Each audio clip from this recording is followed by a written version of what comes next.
The Nintendo Switch 2 is finally out, and that can only mean one thing. Yes, it absolutely is the perfect time to begin speculation and talking about a new Smash game, as that's not the most cliche thing ever. Real talk, this has kind of been on my mind since like last July, and ever since I finished my Captain Falcon video, I kind of wanted to be done with Smash, but I had no idea what I wanted to do next, but when it finally hit me.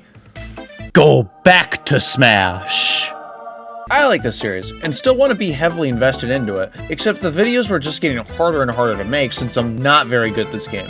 So I wanted to yap about the game I'm so interested in the most perfectly timed way possible, talking about the next Smash entry. Cliché timing, I know, but hey, at least I'm not one of those 4chan users who make a quote-unquote Smash leak immediately after Nintendo makes an announcement claiming it's absolutely real.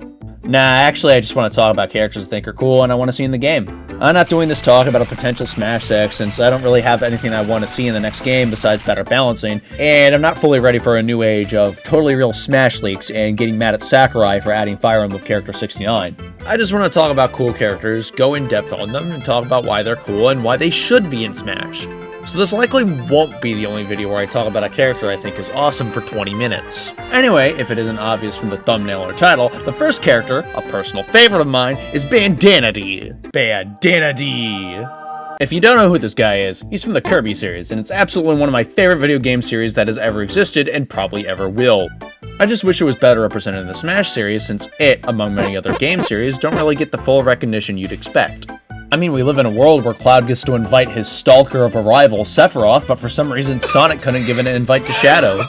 So I've been yapping for like, I don't know, 2 minutes max maybe, and I've barely talked about the guy who is the center of the video, so... Bandana Dee!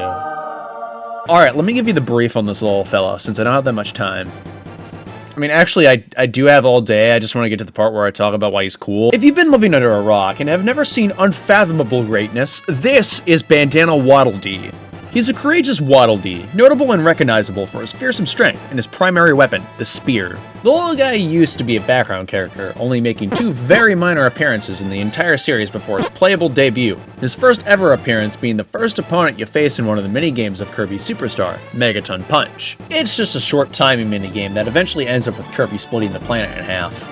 You know, nothing too out of the ordinary for Kirby lore. I mean, again, he's the first opponent you face, so I mean, like, maybe he's not that strong. His second appearance was in the remake, Superstar Ultra, and the added sub-game, Revenge of the King, being introduced as King Dedede's right-hand man in the story. Since Dedede has had a constant rivalry with Kirby and got sick and tired of losing to that pink little shit, he calls for one more duel. Yeah, we already know who wins this matchup. It's only right before the end where Dedede throws everything he has left at Kirby, including asking Bandana Dee to take on Kirby himself. Although Dedede changes his mind knowing he doesn't have that kind of strength, Bandana Dee fearlessly does so anyway. He fails miserably, but I mean you gotta admire his will to protect his kin. That was all before the glorious title on the Wii, Kirby's Return to Dreamland. Bandana Dee got a massive upgrade, gaining his iconic spirit and becoming a full-blown playable character, ditching that minor character status in the process. Since then, the little guy has never been shy of the spotlight and has been recurring ever since, with him either playing support or just being the go-to second playable character, and Kirby's closest ally. And with his constant reoccurrences, there's no denying that he's a permanent part of the Kirby cast. Now that you've gotten the refresher on Bandana Waddle Dee, why am I so hooked on him? He just seems to be an ordinary Waddle Dee. What sets him apart from the crowd? What makes him built different? He could split the planet in half. I could go on for hours and say why I like Bandana Dee, why he's cool and whatnot, which is why I've actually managed to narrow down my 40-page Bandana Waddle Dee essay down to 6 pages and 3 major points. You know, just to keep things quick and concise. And especially after what Ultimate did to the series, I and many others would love to see this little lump get into Smash. I mean, Smash as a series is about making this one giant roster of fan-favorite video game characters and making them... Hang on. Go one-on-one with Sephiroth. Well, no wonder people want Waluigi so badly. I'd pay to see a fight any day of my life.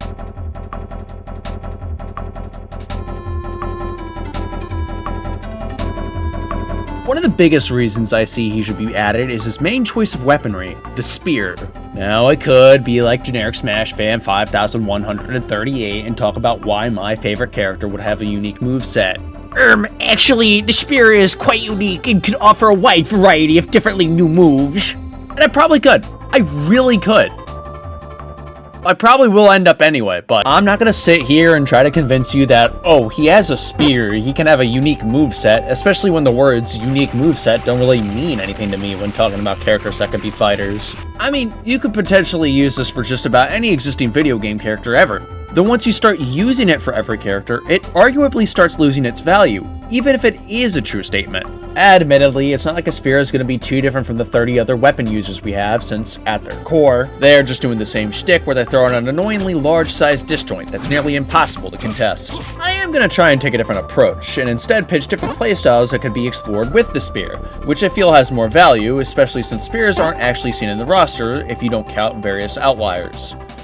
Literally only Byleth. Spears not being seen as a weapon is kind of a big deal since, well, there's a lot of these guys, and while I don't mind most of them, one of the more common complaints I see the community have is that there's a lot of sword fighters in Smash. People who just hate Fire Emblem. Yet despite wanting different weapons aside from a sword, most of them, the spear included, are just disjoints at their core. Regardless of it just being a disjoint though, a different weapon could open up a unique playstyle.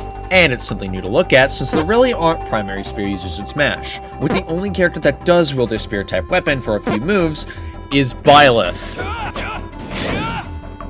You know, the Fire Emblem series actually classifies this as a lance, so... But Muraka, you just said it'd be another disjoint at its core. What on earth would make a spear different compared to other weapons, you may ask? Bandana Dee uses a spear with a focus on stabbing and thrusting. As a spear, it tends to be a longer and quicker weapon to use. He has a seemingly infinite supply of them for throwing, and for some reason, he can do this kind of wacky-tacky shit with it, which I can guarantee you a character with another disjoint like, say, Banjo could not. Oh sure, Bandana Dee's spear is so much different than a sword. Pray tell, what do you reckon would be an interesting playstyle we could make from this, you may ask? Picture this, Sephiroth, but small. With a weapon that tends to have more linear coverage, yet larger range, similar to something like Simon's Vampire Killer or Sephiroth's Masamune, if we think of potential playstyles, Bandana Dee and his spear could have a playstyle that not many characters in the roster have. That being tiny little shit with an uncontestable disjoint. Sound broken? Probably is. It's okay, Smash isn't a stranger to overpowered cast members, and we can focus on the balancing another day. And by another day, I mean never. The crazy-ass moveset potential should build off of that. For example, let's further expand the idea of what a spear is capable of. The idea that spears are considered a quicker weapon to use? Cool. You can make Bandana Dee this bite-sized rushdown lunatic with finishers that can reach you from a large distance. Whoops, you invaded my personal space of 6 feet, it's time to perish! Is it the range that should just be highlighted?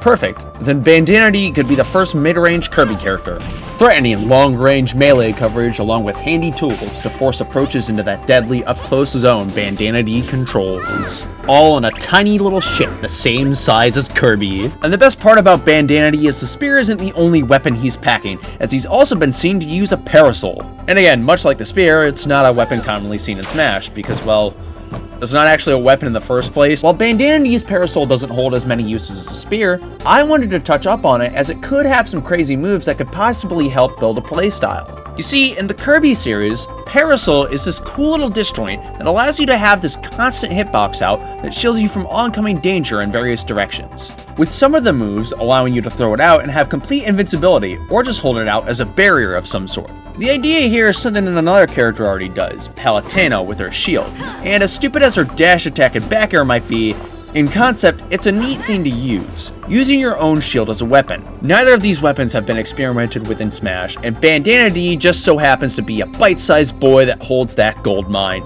And speaking of gold mine that he holds... Since we're talking about potential, a really good point that I and many others bring up in regards to why Bandana Dee is a great candidate for Smash is he'd be a perfect new representative to the Kirby series. If a spear isn't the most interesting thing you could pull for a creative moveset, though I do disagree, I don't blame you entirely. And probably not the most interesting thing you could whip up from the Kirby series entirely, either. I mean, especially when you have to compete with a character like Marks. I mean, look at the fabulous moveset potential everyone says he has! I mean, yeah, you could probably pull a few other characters from the series that could have more interesting moveset potential, but this isn't just about the moveset, it's about the recurrence. As I said, Bandana Dee has become this frequent mainstay in the Kirby series, and has basically become the go-to second main character that they love to use. Hal definitely knows something's up with this little guy and has been bringing him back time and time again since Return to Dreamland. It's basically been made official. Bandana Dee is about as much of a main character as Meta Knight or King Dedede. He's even playable in Kirby's actual first fleshed out 3D outing. And that's big! Blast on the 3DS isn't real. I said perfect new rip at the beginning of this segment, and I mean so heavily. The Kirby series is in desperate need for a new character. One that's not only a fan favorite, but a frequently recurring one that best represents a specific chunk of the Kirby series that seems to be avoided like a plague. And yes, I'm talking about the entire series except for 6 fucking games. The same 6 games that original series creator and director of Smash Bros, Masahiro Sakurai worked on. I'm not saying those 6 games suck, because they don't. They're Kirby games, I absolutely love them. And I'm not trying to diss Sakurai here either, and in fact, I'm quite grateful for like 99% of what we have in Smash. But having most of an entire series focus on content exclusively from games you worked on seems a little biased. I said most of, so not counting PNG icons that boost your stats or ported music tracks, your only pieces of representation that aren't from those games are Kirby's Final Smash from Kirby's Return to Dreamland, King Dedede's Final Smash from Kirby Superstar Ultra, Meta Knight's 7th Ult, inspired by Galactonite from Kirby Superstar Ultra, the remix of O2's boss theme from Kirby 64, a boss medley consisting of remixed bits of tracks from various Kirby games, including Kirby's Adventure, Dreamland 2, Superstar 64, and Squeak Squad, and a remix of the Squeak Squad theme from Kirby Squeak Squad, yeah. That's your modern Kirby representation, folks. You get 6 things, and compared to the representation that's currently in Smash, all 3 playable characters from Kirby's Dreamland and Kirby's Adventure, not a single other character has ever been considered.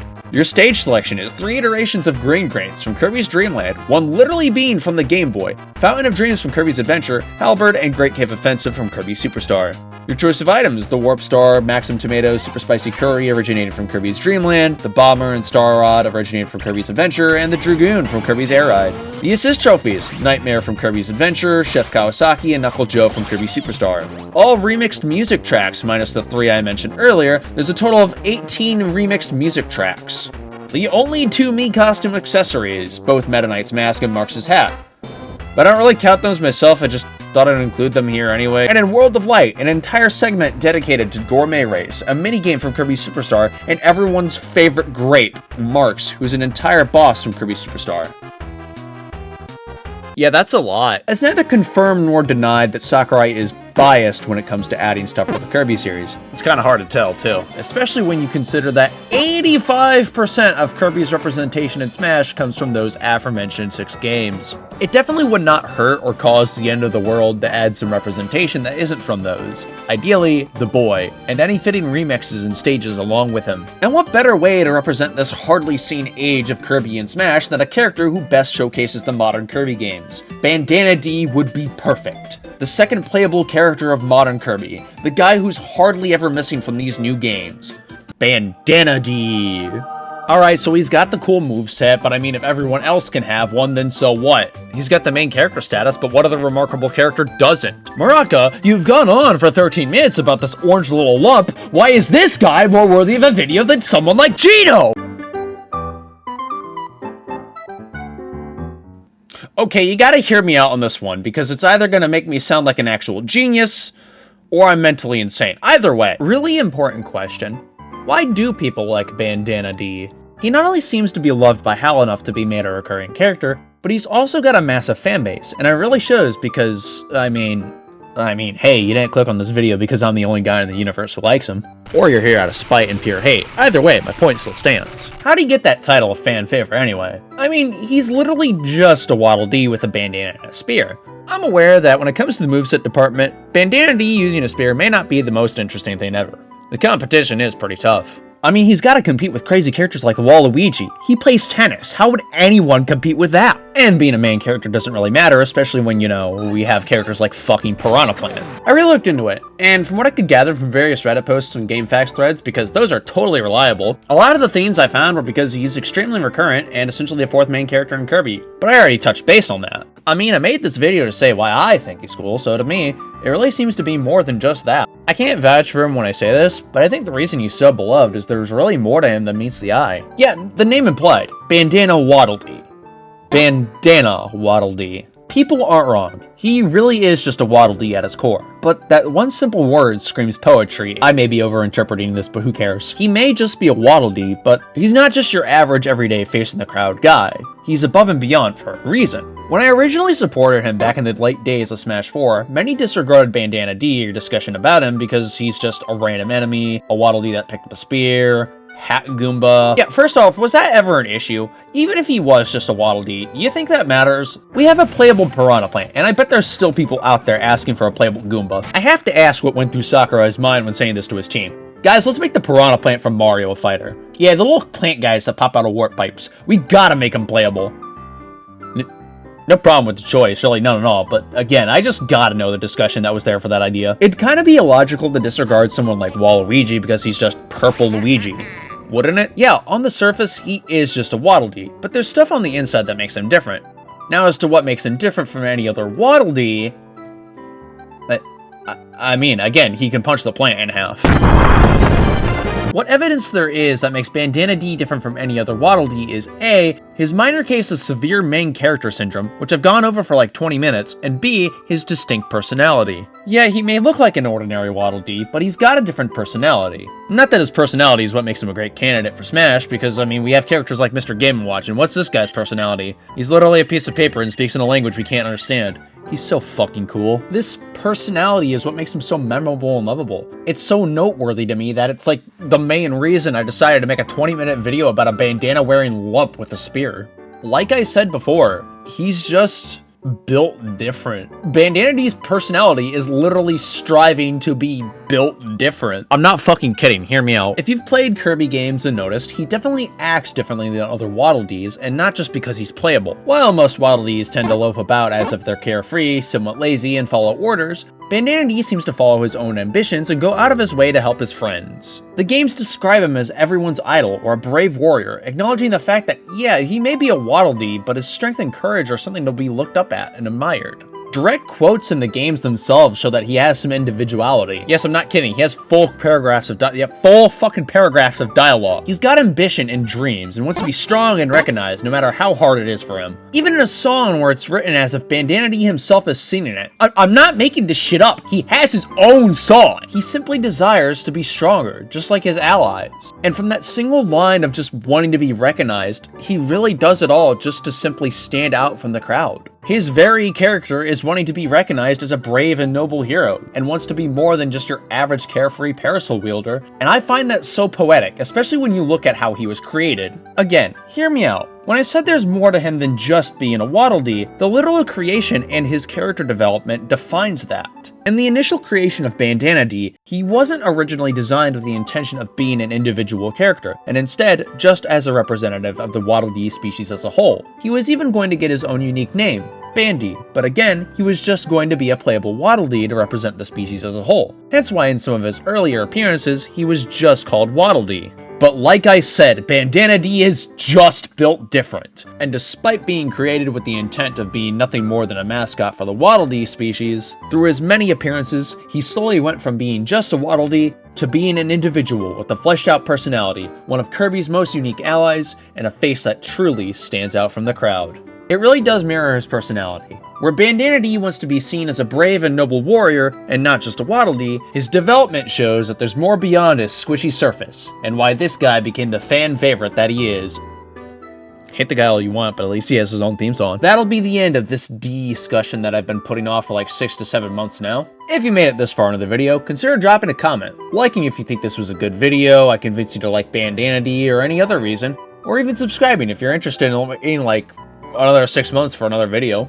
Jokes aside, I had fun writing this script and gushing about the boy. So if this isn't too poorly received, I may do another video in this format for other characters I think are cool. In terms of other videos I'll upload in the future, I'm unsure. I don't want to make any promises because, look at my upload history for last year. I am working on things that I hope to get out, like I've been playing through Kingdom Hearts Birth by Sleep on level 1, or I just want to replay Kirby in the Forgotten Land. But I do get busy and overwhelmed myself, so I don't want to make any promises that won't get fulfilled. With that said, thanks again for watching. Later!